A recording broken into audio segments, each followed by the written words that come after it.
Vamos resolver juntinhos, eu, você e eu, uma questão sobre filosofia. De novo, você vai falar assim, caraca, que garota chata, eu nunca disse que era legal. Sempre que estiver resolvendo uma questão, né? É claro que eu só posso falar por mim aqui, né, na vibe da filosofia e da sociologia. Olha o nome do autor no texto. Ah, mas e se não tiver o nome do autor? Aí não vai ter jeito, né? Você vai ter que tirar ali uma interpretação, né? Ver o que a questão está te trazendo. Mas, por vezes, a interpretação, né, é dada auxiliada, vamos assim dizer, pelo nome do autor. Eu já dei uma olhada aqui na nossa questão. E a questão que você fez aí no seu simulado tem o nome dele, o cara que é amado por muitos, né? Gera um medo e comoção em outros, que ninguém mais, ninguém menos que Immanuel Kant, tá? E aí tem o nome do livro, tá? Costuma-se ter o nome do livro, que faz com que você, né, tenha um rumo a seguir sobre a teoria daquele autor. Porque a gente sabe, né, Kant escreveu coisa dessa. E aí o nome do livro tá aqui, ó, Fundamentação da Metafísica dos Costumes.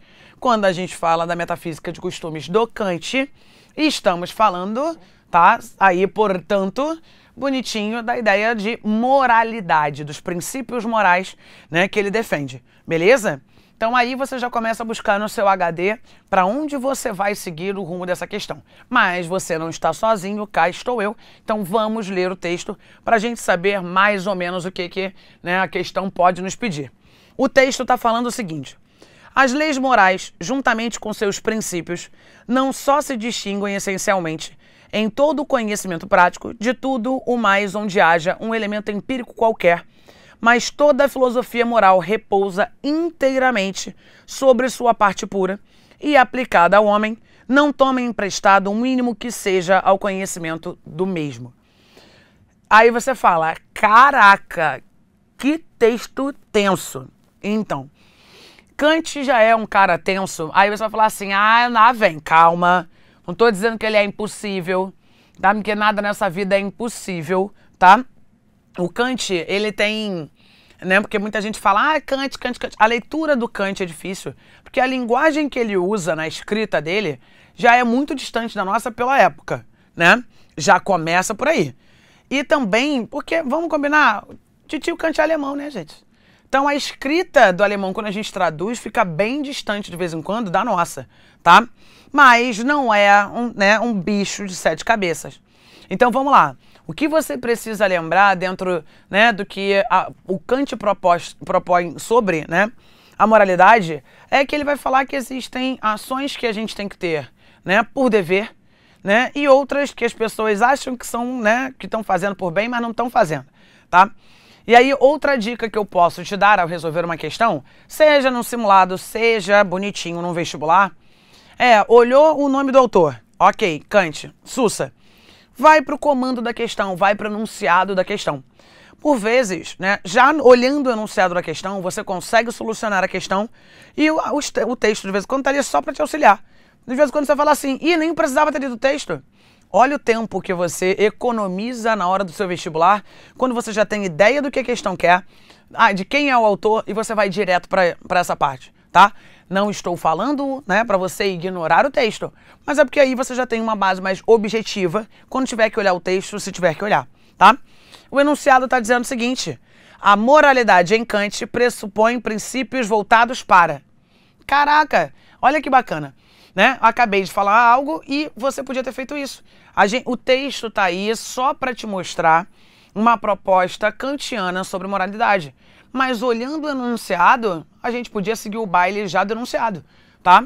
Então a gente só tem que lembrar bonitinho, né, que a moralidade pressupõe algo específico, tá, para o nosso querido Kant. A letra A está dizendo que pressupõe, né, princípios voltados para a ação individual. Pausa. Independente do autor, quando você fala de princípios voltados para a moral, dificilmente é algo individual. Sabe por quê? Porque um princípio moral, ele vai ser baseado numa coletividade. Lembra disso, tá? Um princípio moral, né, um postulado moral, né, um padrão moral, é algo próprio, claro, de cada sociedade, porque um padrão moral num lugar pode ser muito diferente do outro, mas é importante, né, que você entenda que uma padronização moral é voltada para os indivíduos, ou pelo menos para um grupo que vai gerar para uma sociedade, todo mundo segue. tá? Então dificilmente vai ser uma ação individual. Então ignora a alternativa A. Alternativa B, discussão participativa, né? Não que a gente não possa trocar uma ideia, né, sobre um padrão moral, mas cuidado, tá? Lembre-se que a gente está falando de um posicionamento do Kant. Puxa no seu HD interno o período que ele está inserido. Kant está inserido no período moderno. Quando a gente fala de uma discussão participativa, a gente está falando de uma discussão voltada mais para um viés democrático. No período do Kant, a gente não fala ainda dos princípios como, né, uma discussão participativa, que são do viés ali bonitinho e simpático da nossa democracia, tá? Então, ignora porque o termo não combina, né, bonitinho com o período que o cara está inserido. E, por favor, isso é importante. Ter noção do contexto histórico em que o autor está inserido, né, te auxilia bastante para você eliminar algumas alternativas que não tem nada a ver com o período dele, tá? Letra C. A moralidade em Kant pressupõe princípios voltados para normas universais. Olha que eu já gostei da alternativa. Aí você fala assim, como assim normas universais? Tem nomes diferentes, né?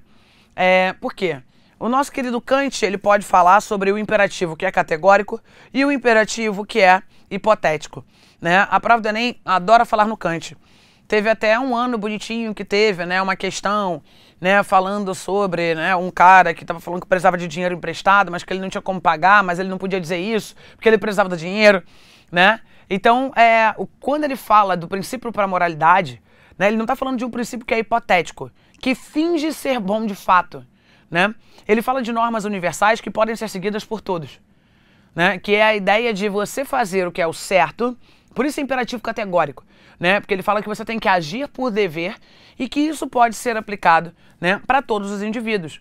Então, quando ele fala desse agir por dever, né, o imperativo categórico é você, né, ter ações que sejam de fato moralmente, né, bonitinha, boas, de verdade, né, e que você não espera nada em troca.